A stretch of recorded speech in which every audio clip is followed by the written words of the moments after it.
या मौलिक अधिकार, मूल अधिकार,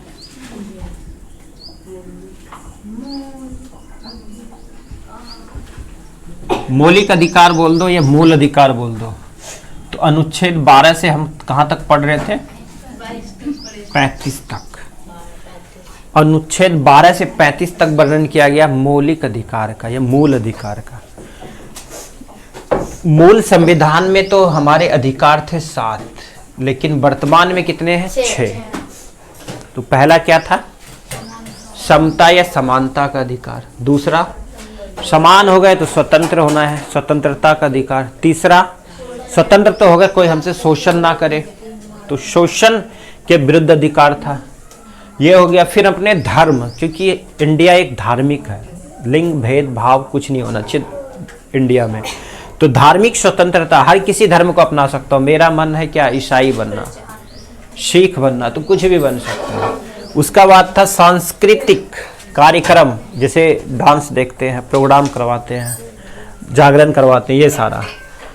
या शिक्षा संबंधी, कोई भी शिक्षा में प्राप्त कर सकता हूँ। फिर है संवैधानिक उपचारों का अधिकार, संविधान ने कोई ऐसा दिया जिसका तुम उपचार कर सकते हो, ये सारा चीज। तो उसमें हमने 2 पढ़ लिया था, समता का अधिकार और स्वतंत्रता। समान और स्वतंत्र हो गए थे। अब चलेंगे हमारे साथ कोई शोषण ना करे। क्या ना करे? शोषण। वहां पे तुमने पढ़ा था गिरफ्तारी कौन नहीं कर सकता, सब सीखा था। यहाँ चलेंगे शोषण के विरुद्ध अधिकार। तीसरा क्या है? शोषण के विरुद्ध अधिकार। अनुच्छेद शोषण के विरुद्ध अधिकार, विरुद्ध यानी कि उसके विरुद्ध, हमारा शोषण ना करे। शोषण के विरुद्ध अधिकार 23 और 24 में दिया गया। अनुच्छेद 23 में किसका वर्णन है? अनुच्छेद 23 में कहता है मानव व्यापार। मनुष्य ने जन्म तो ले लिया, आज भी मानव का व्यापार होता। तुमने कई ट्रेन में देखा होगा, लड़कियों को क्या करते हैं, गांव देहात से जो गरीब है उनको फुसला लेते हैं बहुत सारे, और उसको ले करके जाने लगते हैं, है ना, और कहते हैं हम इससे काम करवाएंगे, तुम्हें पैसे भी देंगे। बंधुआ मजदूर, बंधुआ मजदूर तुमने पढ़ा होगा, है ना, यानी कि उनको बंधन कर दिया जाता है, तो तुम्हें ये काम करना ही है। जैसे नील की खेती, बंधुआ मजदूरी ही था एक प्रकार का। यानी कि कितना था? 3 कट्ठा में नील की खेती करनी थी, जो कि 20 कट्ठा का खेत होता था। 20 कट्ठा बराबर 1 बीघा। ये इंपॉर्टेंट है और ये 10th में आएगा। अनुच्छेद 24, 14 वर्ष से लेकर के कम उम्र के बच्चों को तुम किसी भी कारखाना, कहाँ काम नहीं करवा सकते हो? कारखानों में कोई नौकरी नहीं दे सकता है। अगर उससे नीचे है तो वो पकड़ लोगे, उसमें पकड़ लेता है। जो होता है 18 वर्ष से पहले तुम नहीं लगा। 18 वर्ष से पहले क्यों नहीं लगाते? क्योंकि ये हमारे संविधान में लिखा है, कोई ऐसा करता है तो उसको जेल होगी। फिर धार्मिक स्वतंत्रता का अधिकार। धर्म का प्रचार करना, यह उस धर्म को हमें अपनाना, ये उस धर्म में हमें शामिल हो जाना।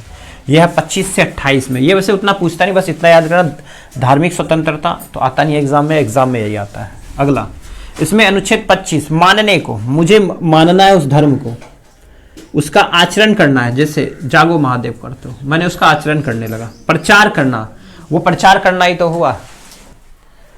संवैधानिक उपचारों का अधिकार, संविधान ने हमें क्या क्या दिया, उसका उपचार हम कैसे जान सकते हैं, ये अनुच्छेद 32 में था। यहीं पे B.R. अम्बेडकर, कौन थे ये? Doctor B.R. अम्बेडकर। कौन है ये? B.R. अम्बेडकर जो लिखे, डॉक्टर B.R. अम्बेडकर। संविधान की आत्मा अनुच्छेद 32 को किसने कहा? डॉक्टर भीमराव अम्बेडकर। तो यहाँ पे था अम्बेडकर जी। B.R. अम्बेडकर ने ही संविधान को क्या कहा? संवैधानिक उपचारों के अधिकार को आत्मा का, ये पहले भी लिखा है। इसी को प्रस्तावना है कहते हो, प्रस्तावना को भी इसने क्या कहा? आत्मा कहा। अनुच्छेद किसको आत्मा कहा? 32 को कहा। और ये 10th का फेमस है, यहाँ से ये 2-3 क्वेश्चन इसी का बनाएगा, घुमा घुमा के बनाएगा। संवैधानिक उपचारों को, अधिकारों को 25, तो वही पूछ रहा हाई कोर्ट। हाई कोर्ट अभी वर्तमान में कितने हैं? 25। और सुप्रीम कोर्ट अभी वर्तमान में कितने हैं? एक ही है, जो न्यू दिल्ली में है। भारत में सर्वोच्च न्यायालय क्या है? एक ही है। कहाँ है? न्यू दिल्ली में है। बन जाएगा। भारत में सर्वोच्च न्यायालय की संख्या 1, उच्च न्यायालय की संख्या 25। टोटल राज्य कितने? ठीक है, 28। और केंद्र शासित प्रदेश 8। ये क्वेश्चन तो आता ही है। चलो, अब यहाँ पे रेट था हमारा, रेट आगे है 32 से लेकर के आगे जो पढ़ोगे 35 तक जो दिया गया। तो यहां देखो रिट जो था तुम्हारा, ये तारा याद करना है तुमको। ये क्वेश्चंस बार बार आता नहीं बनेगा एग्जाम में। अनुच्छेद 32 में ही दिया गया है सुप्रीम कोर्ट रिट जारी करता है। 5 रिट सुप्रीम कोर्ट किस अनुच्छेद के द्वारा जारी करता है? तो अनुच्छेद 32 याद हो गया। हाई कोर्ट जो 5 रिट जारी करेगा, हाई कोर्ट कहां? राज्य में, तो वो किस में करता है? अनुच्छेद 226। ये इस बार रेलवे में बार बार पूछा गया एग्जाम, समझिए। तो 226 के द्वारा कौन करता है? उच्च न्यायालय। और 32 के द्वारा कौन करता है? सुप्रीम कोर्ट, सर्वोच्च न्यायालय। रिट हमारे कितने? 5 है। कौन कौन से रिट है ये याद हो जाना। बंदी प्रत्यक्षी 5 रिट है। बंदी प्रत्यक्षीकरण, परमादेश है, प्रतिशोध है, उत्प्रेषण है और अधिकार परीक्षा लेख है। यह है 5 हमारे रिट है। रिट को समझते हैं। पहला है बंदी प्रत्यक्षीकरण। पहला है बंदी प्रत्यक्षीकरण। ये क्वेश्चंस तुम्हारा इंटर में भी आता है, 10th में नहीं आता। बट हार्ड करेगा तो अब हार्ड करेगा। मान लो कि सोशल साइंस अगला जो एग्जाम होगा वो हार्ड ही होगा, क्योंकि इस बार हार्ड किया है तो अगली बार और हार्ड करेगा। तो पूछा जाएगा बंदी प्रत्यक्षीकरण से आप क्या समझते हैं? बंदी प्रत्यक्षीकरण को है पुलिस वाला आया और घर से उठा के लेके चला गया, कुछ नहीं पूछा और लेके चला गया। वो नहीं कर सकता है। अगर कर लिया, तुम्हें बता दिया कि तुमने बंदी बनाया इसलिए, तो वो लेके चला गया। लेके चला गया तो तुम्हें 24 घंटे के अंदर उसको मजिस्ट्रेट के सामने उसे लेके जाना पड़ेगा। वो जेल में नहीं रख सकता। मजिस्ट्रेट कहां बैठता है? नगर पालिका में। नगर पालिका कहां? भागलपुर में। मजिस्ट्रेट के पास किसी भी बंदी बनाए हुए व्यक्ति को क्या है? लेकर के जाना पड़ता है। इसी को बोलते हैं बंदी प्रत्यक्षीकरण। किसी भी व्यक्ति को अगर बंदी बनाता है तो उसे कहां लेके जाएगा 24 घंटे के अंदर? मजिस्ट्रेट के सामने। किसके सामने? समझ आ गया? क्योंकि हमारा न्यायालय क्या होता है? पूछा था ना इस बार, गांव का प्रधान कौन? सरपंच। आया था ना क्वेश्चन 10th में, याद रहेगा। गांव का प्रधान सरपंच। टफ था ये क्वेश्चन, नहीं बनने वाला है। दूसरा हम कहा जाते हैं? अपने जो छोटे छोटे थाने होते हैं, थाने से बड़ा मजिस्ट्रेट, नगर पालिका, जिला, फिर वहां से उच्च न्यायालय। उच्च न्यायालय भी नहीं सुना तो सुप्रीम कोर्ट। तो सबसे ऊपर बैठा हुआ है कौन? Supreme court. नीचे कौन है? High court. उसके नीचे कौन है? District court. समझ गए? फिर यहां कौन है? थाना। क्या है? थाना, जिसे तहसील कहते हो। फिर यहां ग्राम का प्रधान कौन? सरपंच बैठा हुआ। और यही क्वेश्चन आया था 10th में अब की। गांव का प्रधान सरपंच। कोई झगड़ा होगा कहां जावे? सरपंच के पास है?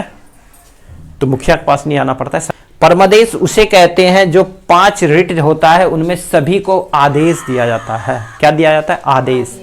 तुम्हें इसी दायरे में काम करना है, आदेश दिया जाता है और यही करना है। तीसरा है प्रतिशोध। प्रतिशोध, प्रतिशोध ही मतलब क्या हुआ? प्रतिशोध किसको कहते हैं? एक शब्द में पढ़ोगे ना, प्रतिशोध मतलब उसके विरुद्ध क्या है? प्रतिशोध लेना। ठीक है। तो ऊपरी, सबसे ऊपर कौन? Supreme court. सबसे नीचे ये। तो यहां पे अधिकार है सबको।